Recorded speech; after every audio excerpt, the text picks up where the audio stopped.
നീ ജിമ്മിനൊക്കെ പോകുന്ന ആളല്ലേ? അതെ. 2K കിഡാണ്. യെസ്. ഏറ്റവും കൂടുതൽ നമ്മൾ ജിമ്മിൽ പോകുമ്പോൾ കാണുന്നത് 2K കിഡ്സ് ആണ്. ഏറ്റവും കൂടുതൽ ഹെൽത്ത് നോക്കുന്നവർ ഞാൻ കണ്ടിട്ടുള്ള 2K കിഡ്സ് തന്നെയാണ്. പൊതുവേ അവർക്ക് കുറച്ചൊരു സാമ്പത്തികമായ സ്ട്രഗിൾ ഉണ്ടാവും കുട്ടികളായതുകൊണ്ട്. പക്ഷേ അവർ ജിമ്മിൽ വന്നിട്ട് പരമാവധി ഉള്ള ഭക്ഷണമൊക്കെ കഴിച്ചിട്ട് നന്നായിട്ട് ഫിറ്റ്നസ് ഫോക്കസ് ചെയ്യുന്ന ആളുകളാണ്.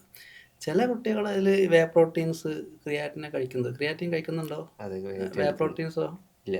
പ്രോട്ടീൻ. വേ പ്രോട്ടീൻ ഇല്ലാതെ ക്രിയാറ്റിൻ മാത്രം കഴിക്കുന്നത്. അതെ. ചില ആളുകൾ വേ പ്രോട്ടീൻ കഴിക്കുന്നവരുണ്ട്, അല്ലെങ്കിൽ ക്രിയാറ്റിൻ മാത്രം കഴിക്കുന്നവരുണ്ട്. ഞാൻ വർക്കൗട്ട് ചെയ്യുന്ന ജിമ്മിൽ ഒരു കുട്ടിയോട് ഞാനിതുപോലെ ക്രിയാറ്റിൻ എന്തോ കഴിക്കുന്നുണ്ടോ ചോദിച്ചപ്പോൾ അവൻ കഴിക്കുന്നുണ്ടെന്ന് പറഞ്ഞപ്പം ലിവർ കിഡ്നിയൊക്കെ ടെസ്റ്റ് ചെയ്തിട്ട് ചോദിച്ചപ്പോൾ അവൻ പറഞ്ഞില്ല, അങ്ങനെ ചെയ്തിട്ടില്ല, ഏകദേശം 6-7 മാസത്തോളമായിട്ട് ക്രിയാറ്റിൻ കഴിക്കുന്നുണ്ട്, ഒന്നും ടെസ്റ്റ് ചെയ്ത് നോക്കിയിട്ടില്ല എന്ന് പറഞ്ഞപ്പം ഞാൻ ജസ്റ്റ് ഒന്ന് ചെയ്ത് നോക്കാൻ പറഞ്ഞു.